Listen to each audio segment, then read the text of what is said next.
Hi guys, so I just made a video saying that I had my baby, and I wanted to do a video talking about my labor and delivery. It's kind of a crazy story about what happened.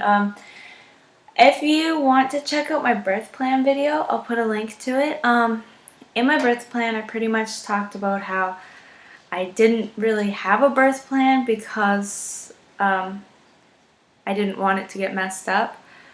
And there's only a few things that I was sure of. Those few things that I was sure of are the things that didn't happen. So that just goes to show how right I was about that statement, I guess. But yeah, we just got home from the hospital, and the baby right now is sleeping. He hasn't eaten yet, so if he wakes up, I might have to cut this video a little bit short, but I'm gonna try and get through it as best as I can right now. So on Monday night, like Tuesday morning, it was probably between 2:30 and 3:30, and I started getting cramps in my stomach and in my back. But like I've said in like all of my pregnancy updates, I've been having labor symptoms a lot, and I just didn't feel good at all. So anyway, I felt like I had to go to the bathroom, but like I didn't have to go, kind of thing. Like it was just like cramps, like you have to go really bad, or like your period, it hurts really bad or whatever. So anyway, then I started getting some contractions, and I've had them before, so I was like, whatever. And I was told before that unless you're bleeding, don't worry about it, and your contractions have to be like 3 to 5 minutes apart, or they're gonna send you home. So I was trying to just get through it. This was between 2:30 and 3:30, and by 4:30, my contractions were killing me. Like they were hurting so bad, but at the same time, some of them were like 3 minutes apart, some of them were like 10 minutes apart, some of them were probably even a little bit longer than that. So it was just horrible. And I said to Nathan, I was like, if it's gonna be worse than this, I don't think that I'm gonna be able to handle going through labor and stuff. Like, if I'm not in labor now, how is this, like, how am I gonna do this? And because it was so bad that every time I had a contraction, I felt like I had to go to the bathroom. And I would go and I would just sit on the toilet and cry, and like then I had like a bucket because I felt like I was gonna throw up, and I was getting hot flashes, and it was just really bad. So I called my mom at 4:30, and I told her, I was like, I think I might be starting to go into labor. And she was just like, well, that's your call. Go to the hospital if you feel like you have to. And I told her that my contractions weren't regular yet. So she was like, well, if you feel like you need to go, go. And then if you don't, whatever. But just, I'm sleeping. Call me back when you know what's going on. So I decided to stay home. And then the next contraction after that I noticed that I was bleeding a bit when I went to the bathroom. And then so I woke Nathan up, and I told him that I was bleeding, and that I think it was time that we should just go and get checked out. So when I was in the registration room, I had a really bad contraction, and I had to run to the bathroom because I thought that I was just like not gonna make it. And so I ran to the bathroom, and I was crying in there, and it was hurting really bad, and I had the garbage can between my legs because I thought I was gonna get sick. And so we had to wait for the nurse to come down, and she came down, and she was talking to me, and I was pretty much okay. I had a couple contractions, and she was just telling me to breathe through them. But when you're in that pain, like, it feels better to just hold your breath for a second, but she kept making me breathe, and then I was hyperventilating a little bit. But it was really painful, but it wasn't as bad then as it was when I was still at home. So she took me up to the room to just get checked out, and I told her that every time I had a contraction, my pants were cutting into my stomach so badly because my stomach would just get really low and tight. So I asked her if it was possible for me to just put on like a robe or something right away. And she said, okay. So she didn't check my vitals or anything yet. She just decided to let me take my pants off. And so when she came back in, she said since my pants were already off that she was going to check my cervix. And when she did, she's like, oh wow. And I was like, what does that mean? She's like, you're 7 to 8 centimeters dilated already. And I couldn't believe it. Like, I thought that I might be like maybe 3 or 4. If that. I kind of thought that they were just going to send me home. So that scared me. So I called my mom and I told her. I was like, yeah, so I'm 7 to 8 centimeters dilated, so you should probably come in now. And she lives about an hour and a half, 2 hours away. So and then Nathan called his mom and told her that I was in labor, and they decided to move me to the delivery room. It took about 5 minutes to get to the delivery room and get me set up, and they asked me if I wanted an epidural, and I said yes. So I was really happy that I was going to be able to get my epidural that fast because I thought I was going to have to wait like a long time. So I was like, okay, finally I don't have to worry with all of this pain for a while. So the 5 minutes it took me to get there, they got everything set up, they checked me, and I was 9 centimeters dilated, and they told me it was too late to have my epidural. And that was my biggest fear of the whole thing, was that I was going to wait too long and not be able to get my epidural. So I was really nervous for that. And especially since I was progressing so fast too. And I was having really bad contractions. So they told me that I could have some gas. So I had that. And it, like, I could feel it like going through my body, but the contractions still felt the same and everything. So they pulled the garbage can up by the bed just in case I had to throw up. I didn't throw up through the whole thing, but I felt like I was going to every time I had a contraction. And I was getting really hot, and then I would like shiver in between them, and then I would get really hot again.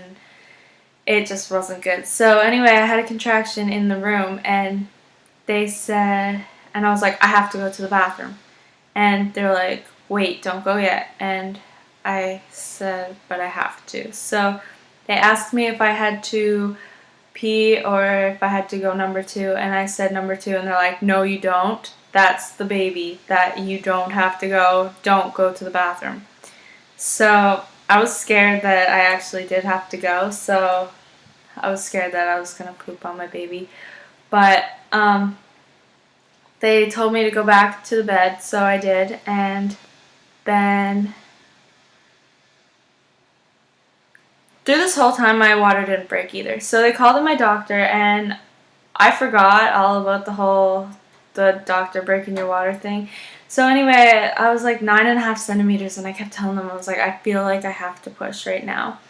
So they wouldn't let me though, because they said that if I did, that I could rip my cervix or like make it like swollen, and then it would hold the baby back farther, and it would be harder to have them. So anyway, at this point, it's 6:15, and I had a really bad contraction. I was like, I'm pushing, I can't help it, I'm trying not to, but my body is like forcing me to push right now. So they said, just breathe it out and try as hard as you can not to, or just do little tiny ones instead of a big one. So as soon as I did a little tiny bit, my water broke by itself. So then they checked my cervix, and they're like, that was the only thing keeping you from 10. Your next contraction, you push. So this was 6:15 in the morning on Tuesday, and they told me, they're like, aim to have this baby out by 6:30. And I thought they were crazy. So I was pushing for a while, and it was hurting a lot, and every time I felt the baby like coming out, and then when my contraction was over and I couldn't push anymore, I could feel him like sliding back in a little bit. So I felt like it was only going so far and then back in, and so far and then back in. It felt like he was never going to come out. So my doctor said that she wanted to do an episiotomy, and it scared me because I really didn't want to get that done. And through this whole time, I have to mention also, my mom, who was supposed to be in the delivery room, she wasn't there yet, so it was just me and Nathan and the doctor and a nurse, and then there was another nurse just walking around the room the whole time. And she said she wanted to do the episiotomy, and I told her I didn't want it, and she said that she was going to do it anyway. So she put the freezing in, and about 2 or 3 seconds later after she did that, I had a contraction, and I was so scared of getting the episiotomy that I just pushed as hard as I could. Oh, little guy. I pushed his whole head out in one push, and then in that same contraction, I pushed the rest of his body out the next push. So it was basically like fear over getting a little bit of a cut, so I just did it myself kind of thing. And as soon as I had him, Nathan started crying, and I was just so overwhelmed. Like, I was like, oh my god, I just pushed a baby out, and I didn't have an epidural. And I was just like, I wasn't crying, I was just really in shock kind of thing. And so they put him up on me, and I was just shaking like crazy, like, and I couldn't stop myself from shaking, and I was shivering, and like my legs and my arms were just shaking. So I gave the baby to Nathan so that he could hold him or whatever. And Nathan did cut the cord. He was scared that he wasn't going to be able to, but he did, and he did a really good job through the thing. Like, I was worried that he might have to leave the room for part of it, or that he might pass out, but he stayed strong, and he got me through it, and he was really good there for support, and I was really happy that he was there with me. And after I had him, they told me that I would need stitches, and I was kind of worried about that, but they said that all my stitches would have to be on the inside. She said I didn't have any tears on the outside, so I'm glad that I didn't have the episiotomy, because I probably would have needed more stitches, because I still would have tore on the inside, but then I would have had them on the outside too. So when she was doing them, I asked her if she started, and she said yes, but I was holding my legs still because they were still shaking so bad, so Nathan was holding the baby at the time. And I said, I don't know why people say that this part hurts more than the baby, and she's like, because most people have an epidural and you didn't. So I guess she had a point there. But then when she was doing the stitches, I realized that I ripped out my IV when I was having him, and let's see, 1 second, I'll show you what my arm looks like now. But, no, sorry, buddy. I just have lines from my bracelets, but I don't know if you can see it. You can't. It's like,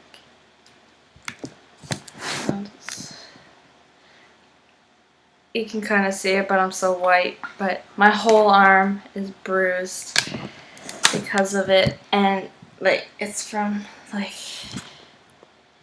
here to here is bruised.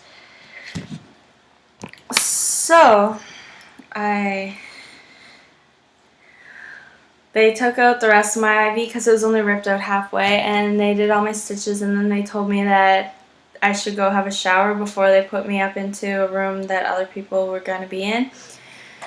So I went and I had my shower, and as soon as I got out of the shower, I put on jeans and started walking around, and I was so shocked that like I was fine right after it.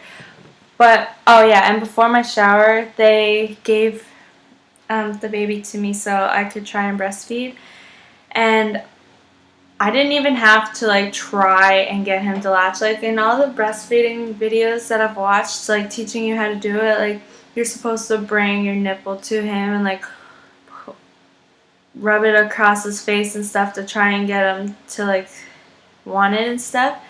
But as soon as I didn't even have him all the way up, and he like flung his head forward and just latched himself right on by himself. So I was really, really happy about that, because I was scared that I might not be able to breastfeed, and I really wanted to. So he latched on great, and I was just walking around and I was fine. And they told me like right after, they're like an hour after I had him, you're probably ready to go home now, but we have to do tests on the baby and stuff, so you're gonna have to stay. So I stayed that whole day and everything was great. And then the next day, they did the test in the morning and they said his jaundice levels were a little bit off, so they wanted to check them again the next morning, so I had to stay again. So this morning, they checked him and they said that his levels were still at the same point, and they said as long as they didn't change or anything, it was fine. So yeah, it has a touch of it, but they said that since it's not changing, that it's not an issue, and he doesn't need light therapy or anything like that. And yeah, so I have a 6-pound, 6-ounce naturally born baby, and I am really proud of myself for being able to get through that, as well as the baby, as well as Nathan. And Nathan is so good with him, and like, he's helping so much, and he just wants to do everything, and it's so great. And here's the baby. Hey, there, he's waking up. His name is Brayson Michael Alexander. Hey, buddy. So yeah, if you have any questions, just feel free to leave them in the comments, and I will get back to you on that. And I will be doing, I'll be doing some postpartum videos, and I'll show you my belly too. Will you take him?